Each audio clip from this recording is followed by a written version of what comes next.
Mau punya PC tapi nggak mau repot? Langsung aja ke Nerdbox. PC-PC rakitan kita dijamin hemat dan mantap. Langsung aja cek link di deskripsi. Hai guys, hari ini kita kembali dengan review gaming laptop papan atas yang keren. Mungkin beberapa dari kalian ada yang kepingin gaming laptop setipis dan sekencang Razer Blade yang kemarin kita sempat review, tapi kesel sama harganya yang sama sekali nggak manusiawi. Tapi tenang aja, untung Hendro sebelah ngasih solusi yang lumayan bagus. Inilah Gigabyte Aero 14.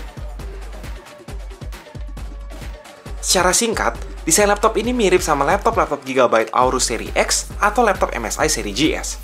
Desainnya tipis, bahannya aluminium, dan punya sudut-sudut yang lumayan tajam.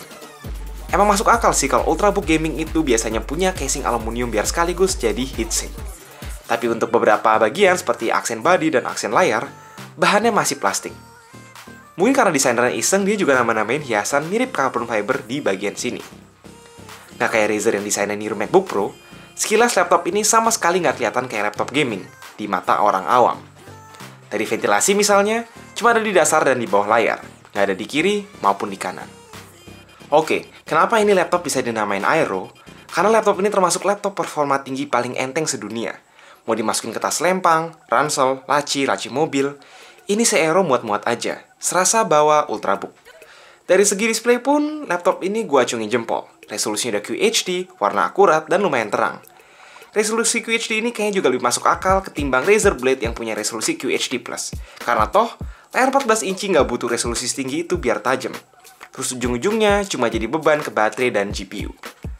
Dari segi koleksi port, ada USB 3.1 Type-C non-Thunderbolt, mini display port, 2 USB 3.0, dan charging port di sebelah kanan. Di sebelah kiri, ada Kensington lock, HDMI, satu lagi USB 3.0, audio jack, dan slot SD card. Kalau dilihat dari spec sheet, laptop ini benar-benar powerful untuk ukurannya. Di mana banyak laptop lain cukup dikasih Core i7 7500U, Aero dipersenjatai Core i7 7700HQ yang ngejamin nggak akan bottleneck sama GPU-nya, yaitu GeForce GTX 1060 yang nggak kalah powerful. Di bawah casing, lu juga bisa nemuin 2 slot RAM DDR4 yang salah satunya udah keisi 16GB dan SSD M.2 512GB dengan support NVMe. Like usual, kita mulai aja dari Score 3D Mark Firestrike dan Time Spy. Setelah itu, kita juga nyobain main 3 game, mulai dari yang enteng yaitu Dota 2, terus Counter-Strike Global Offensive, dan yang paling berat, Battlefield 1, baik di resolusi QHD dan juga Full HD. Perlu diingat bahwa GTX 1060 laptop punya performa di atas 980M. Jadi nggak heran kalau game-game yang paling berat pun bisa lancar-lancar aja walaupun tetap kalah tipis dari GTX 1060 desktop. Biasanya, semua laptop tipis punya masalah di heat management.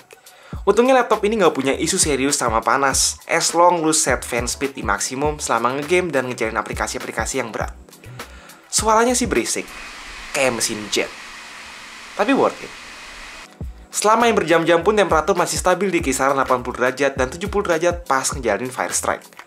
Bahkan mungkin bisa lebih efektif lagi andai kata laptop ini punya exhaust port yang ngarah ke atas, seperti yang sebelumnya ada di Aorus X7. Seperti biasa, kita mulai pengalaman dari bagian keyboard. Untung ketik sih enak, karena kontur touch-nya yang cekung serta luas dan spacing-nya enak buat laptop ukuran 14 inci. Di balik itu, keyboard ini punya backlight 2 tingkat dan kayaknya kok ini font agak familiar ya? Kayak pernah lihat di mana gitu. Iya, dengan ruang yang terbatas pun ternyata Aero masih bisa menyesain tempat buat 5 tombol makro yang sangat membantu.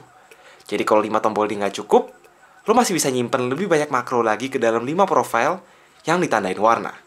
Keren kan? Satu lagi karakter ultrabook yang ada di laptop ini adalah di sisi battery life. Baterainya gede bro. Untuk pemakaian ringan, laptop ini udah serasa ultrabook karena kuat sekitar 5 jam. So, andai kata lu berangkat kuliah, terus casan lu ketinggalan di kosan, lu nggak perlu terlalu khawatir. Chargernya pun bisa dibilang slim, dan punya tambahan port USB yang bisa dipakai buat sekaligus ngecas HP. By the way, jangan berharap kualitas speakernya wow, karena performa bassnya agak mengecewakan.